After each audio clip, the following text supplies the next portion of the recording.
Hey guys, welcome back to my channel, and today we're going to be looking at the Sony CyberShot, the optical steady shot DSC-W830. I'm going to take you through its specs, its features, and just talk about if it's generally good in 2022. Starting off with the specs. So this camera has an 8x optical zoom, and it also has 20.1 megapixels. As you can see here, it says Zeiss Barrier to SAR. It's pretty well equipped, this camera, from what year it came out. There's a light flash bar here. You press this to take the shot, and you have your on-off button here. I will take you through its controls and how to use them as well. So let's turn this thing on. So you can see, CyberShot. This thing pops up, and there we go. Now, the first thing I want to take you through is the zoom. In order to zoom in, you click this T. In order to zoom out, you click this W. So if I click this T, you will see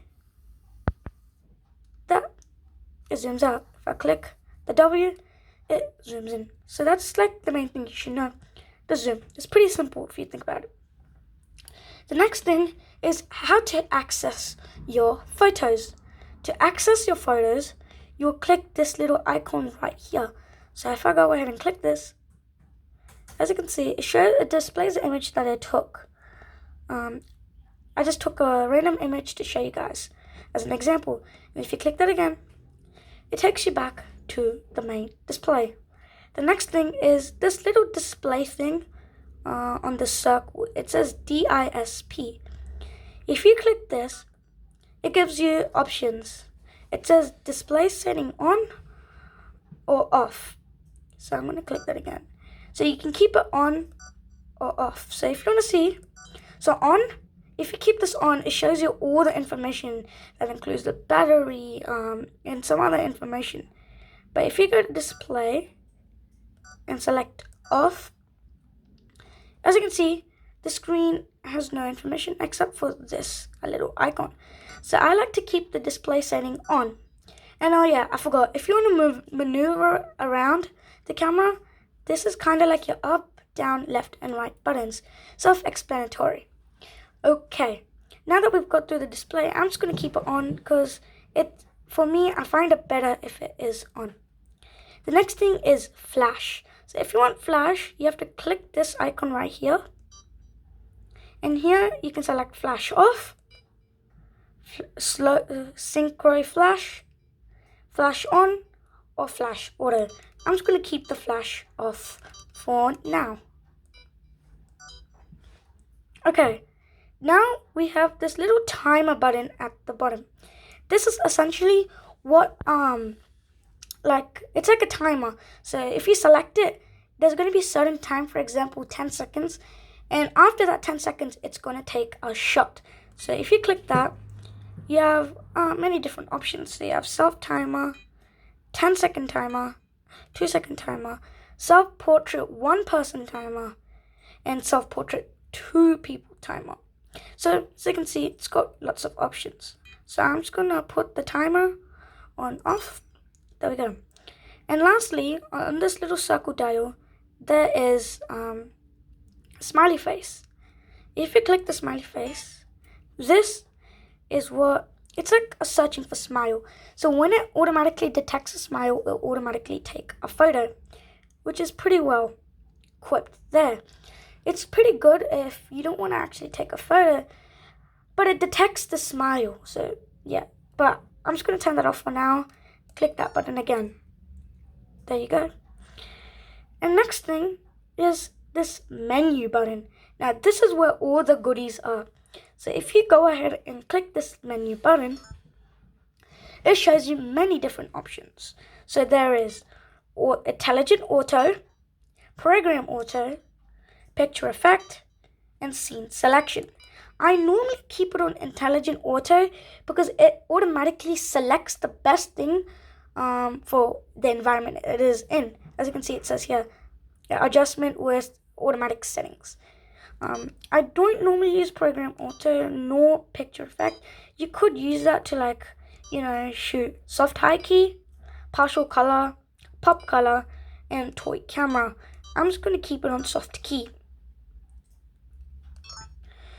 Next thing is scene selection, and this is a very, very nice feature. So if you click this, it gives you many different options, starting with soft skin, portrait, landscape, night portrait, night scene, high sensitivity, garment, pet, beach, snow, and fireworks. So I'm just going to keep this on portrait, but depending on your surroundings, you can just choose whatever you want. Okay, let's go back into scene selection. Okay. Next thing down from that is another scene selection, which is essentially the same thing as this, but there is an easier way. Instead of accessing this by going like that, you can just scroll down, and the options you would normally pick are right down there.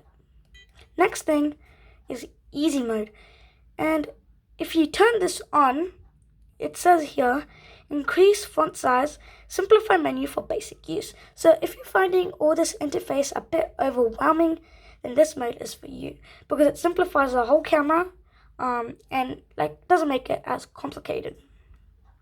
Next thing is soft skin effect, so you can choose how the skin can look like.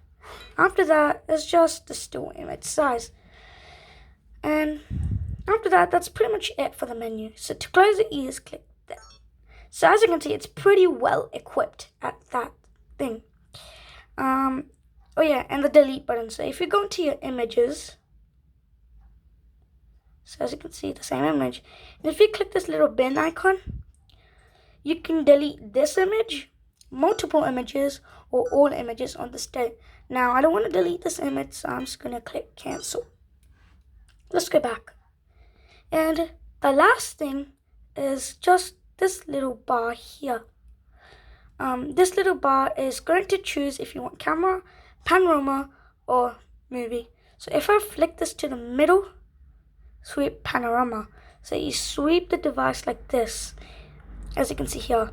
Press shutter and move camera smoothly in direction of arrow. So that gives you a panorama.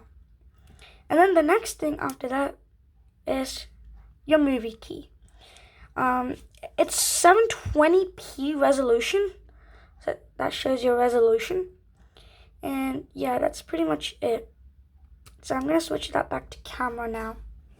Okay, and oh yeah, one more thing before I do the final review of Is It Worth It in 2022. I'm just gonna go and turn this off, and then at the bottom there is your charging port, a little mount for tripods and things, SD, AV out, and USB. In order to open this, there's this little bar here. You push that back and it flies open by itself. As you can see, the battery is right there and the SD card is right there. To close it, you just close this little hatch, and this little bar you push back into its lock state. Another cool feature about this camera is if you don't want this thing to come out when you're just viewing photos, if you hold this little button, it turns on the camera, but you can access the images, but it doesn't take this thing out. It's just for viewing images. Okay, so let's talk about this camera. Is this worth it in 2022? Sure, there are many great cameras out there that are better than this, but for your budget, this is probably like the best camera you can get. It's very cheap, reliable, because I've had this for years, and the real thing that mainly happened is probably just a few scratches. It's like small and compatible, so you can just tuck it in your pocket and take it wherever you go. It doesn't need a large case, so you can just tuck it into a normal case like this and just take it wherever you need to go. Whereas some larger cameras are harder to carry. So it's portable, so even if you do have a better camera, you can't take it to some places, this is a nice little alternative. So yeah, that basically wraps up the video for today. It's a good camera. I highly recommend it if you're starting off for YouTube or a photographer. It's nice, small, and compact. For the budget, it's good and reliable, and Sony does make pretty good cameras. That's pretty much it for today, guys. I hope you enjoyed. Please leave a like and hit that subscribe button. If you want me to make a video of 5 reasons why I recommend this camera, just comment down below, and I'll see you next time. Later.